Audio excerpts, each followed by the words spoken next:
नमस्कार, आप देख रहे हैं द एंगल। मैं हूं आपके साथ दीपाली माथुर। कोरोना महामारी के इस दौर में भी बीजेपी आमजन को राहत पहुंचाने की बजाय आरोप प्रत्यारोप की राजनीति करने पर आमदा है।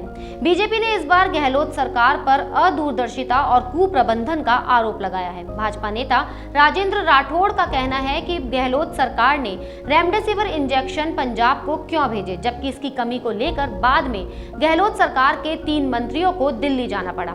लेकिन भाजपा को प्रदेश सरकार पर आरोप लगाने से पहले खुद अपने गिरेबान में झांक कर देख लेना चाहिए। भाजपा नेता राजेंद्र राठौड़ का आरोप है कि राज्य सरकार ने रेमडेसिविर इंजेक्शन की 10,000 डोज पंजाब को भेजने में जल्दबाजी की है, जिसकी आज प्रदेशवासियों को सबसे ज्यादा जरूरत है। राठौड़ ने विपक्ष का नेता होने के नाते राज्य सरकार पर तो ये आरोप लगा दिया, लेकिन क्या वो इसी आधार पर अपनी ही पार्टी की केंद्र सरकार को कटघरे में खड़ा करने की हिम्मत दिखा पाएंगे?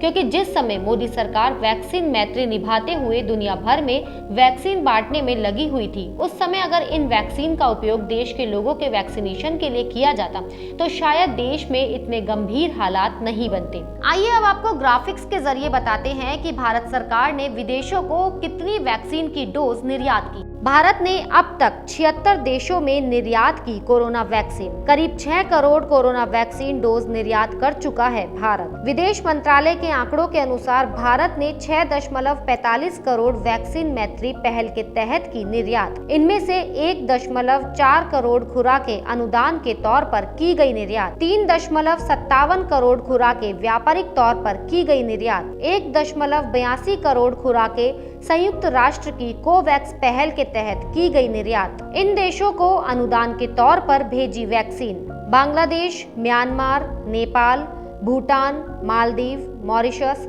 Seychelles, Sri Lanka, Bahrain, Oman, Afghanistan, Barbados और डोमिनिका। इन देशों को वाणिज्यिक तौर पर निर्यात की vaccine Brazil, Morocco, Bangladesh, Myanmar, Egypt, Algeria, दक्षिण अफ्रीका, कुवैत, यूएई।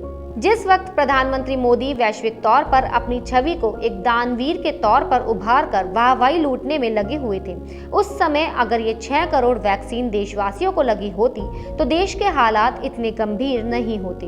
उस समय भी राजस्थान सहित कई राज्यों ने अपने यहाँ वैक्सीन की कमी का मुद्दा उठाया था और इसके चलते कई जगह वैक्सीनेशन बंद भी करना पड़ा था।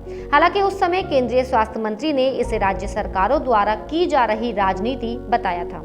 अब जब देश में कोरोना महामारी से हालात काबू से बाहर होते जा रहे हैं तो इसका जिम्मेदार कोई और नहीं बल्कि केंद्र की मोदी सरकार ही है। अब उम्मीद करते हैं कि भाजपा केंद्र सरकार से राज्यों की मदद करने की अपील करेगी ताकि केंद्र की गलती का खामियाजा प्रदेशवासियों को अपनी जान देकर नहीं भुगतना पड़े।